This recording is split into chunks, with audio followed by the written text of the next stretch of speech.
candidat étalon cette année. C'est un grand rendez-vous de la saison parce qu'en Belgique, il y a 3 studbooks.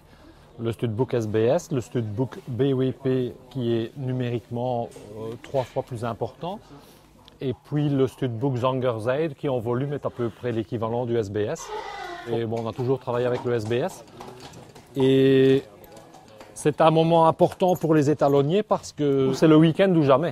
Si un cheval est approuvé, il a le droit de commencer sa carrière de reproducteur. Et s'il n'est pas approuvé, sa carrière de reproducteur, je ne dirais pas qu'elle est finie, mais elle commence mal. On apporte la dernière touche de finition dans le toilettage du cheval. On essaie que tout soit tip-top pour le présenter devant le jury. Cassandra, je peux te donner ça? Tu es avec ça? Oui, on doit avec. Je peux aller? On cherche à avoir des chevaux qui ont des allures amples, souples et qui ont des aplombs corrects. Ça, c'est pour l'aspect aplomb et allure. Et puis, d'autre part, il faut que les chevaux répondent à certains standards qui sont ceux de la race, ou des races de chevaux de sport en tout cas. Et pour les étalons, il faut qu'ils expriment également des caractères sexuels secondaires, comme on les appelle, c'est-à-dire qu'un étalon ressemble à un étalon et pas une jument. Donc voilà, tout ça mis ensemble fait que ressort de là, sur le plan du modèle, ce que l'on estime être le meilleur. Le postérieur du cheval du côté du jury doit être un peu en arrière. Ça donne de la longueur à la hanche, ça donne de l'étendue au cheval. Et si possible, les antérieurs doivent être joints, bien verticaux. Mais ce n'est pas toujours facile de réunir ces conditions-là. Mais quand le cheval est bien posé, ça le met en valeur. Ça demande de l'expérience, du tact, parce que les chevaux ne sont pas dans leur ambiance naturelle, donc ils sont un peu perturbés, ils sont distraits. Donc ils n'écoutent pas forcément les indications, donc ça demande beaucoup de tact.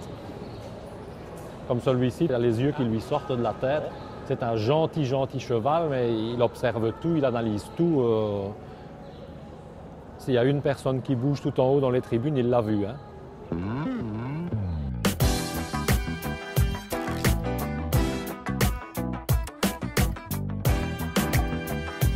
C'est le test de saut en liberté pour les chevaux de 3 ans. Donc ils ne sont théoriquement pas encore débourrés, trop jeunes pour être présentés sous la selle.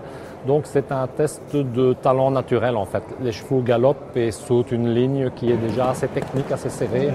Et le jury juge toutes les qualités du saut qui est inhérente au saut, c'est-à-dire les moyens, le respect du cheval, sa technique, sa façon d'employer son corps. Et c'est le test suprême pour un étalon de 3 ans. Daniel a un parcours remarquable au niveau connaissance équestre, au niveau connaissance de l'élevage. Et puis surtout, il arrive à intégrer les implications sportives dans les implications de l'élevage. Et donc, il connaît une réussite particulière. Il ne va en tout cas jamais se consacrer à des chevaux de moyenne qualité, sachant que ses exigences au niveau sportif ne font qu'augmenter. Il nous faut actuellement des chevaux très réactifs avec beaucoup de sang, mais aussi des chevaux qui ont de la masse, qui conservent une solidité qui leur permettra de faire une très longue carrière. Et ça, Daniel l'a compris depuis fort longtemps. En outre, il élève avec une souche exceptionnelle qui est la souche de l'Olympique Goutte-Site qu'on retrouve pratiquement dans tous les croisements qu'il a opérés. Et encore une fois, on dit que bon sang ne peut mentir, donc la génétique est bien présente au rendez-vous de Gèvres et en particulier dans le cas de Daniel.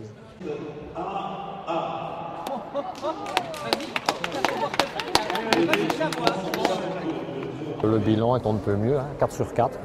Ça va, c'est parfait. Ça pouvait aller plus mal. C'est la preuve qu'on a travaillé dans le bon sens et qu'on a eu aussi la chance parce qu'une expertise comme ça se joue parfois à un petit détail, un cheval qui prend un peu peur et l'affaire est foutue. Donc voilà, c'était la journée idéale.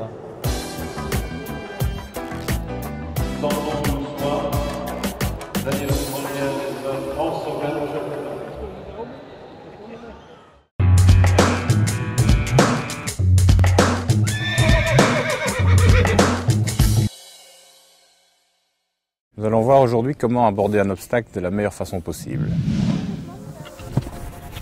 Le paramètre principal, d'abord, c'est la trajectoire. Il faut arriver bien droit sur l'obstacle. Le paramètre suivant, c'est la distance, évidemment, arriver à une distance confortable. Le paramètre suivant sera la vitesse. Pas arriver trop vite, pas arriver trop doucement. Premier paramètre, arriver droit sur l'obstacle et au milieu. Première chose, essayer d'éviter prendre une mauvaise trajectoire, faire un mauvais tournant, arriver de biais et pas au milieu. Ça c'est bon pour les barrages. Mais là ça fait le cheval se vrille et ça lui donne un mauvais saut. Donc, le paramètre suivant, c'est essayer d'arriver à la bonne distance, la distance confortable pour le cheval. Il ne faut pas qu'il fasse une trop petite foulée au dernier moment, ni qu'il doive faire un effort parce qu'il est beaucoup trop loin de l'obstacle. La distance longue, en dessous du train. Hop, le cheval doit faire un effort et c'est pas un saut très agréable. On risque de faire la barre de derrière, le cheval fait un effort, il va s'énerver en plus. Donc nous ne sommes pas dans les conditions optimales pour faire un bon saut et passer l'obstacle sans faute. Bon, je vais faire un abord un peu trop rapide.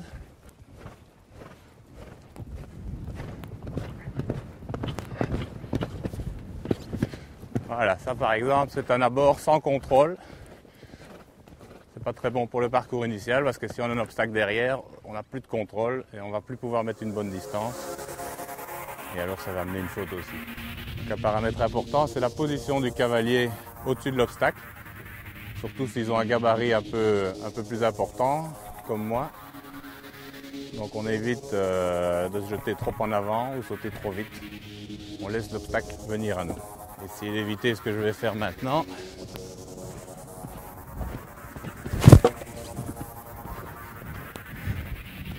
Donc là j'ai sauté avant l'obstacle, je me suis couché sur l'encolure, qui provoque d'abord un déséquilibre, certains sur le cheval.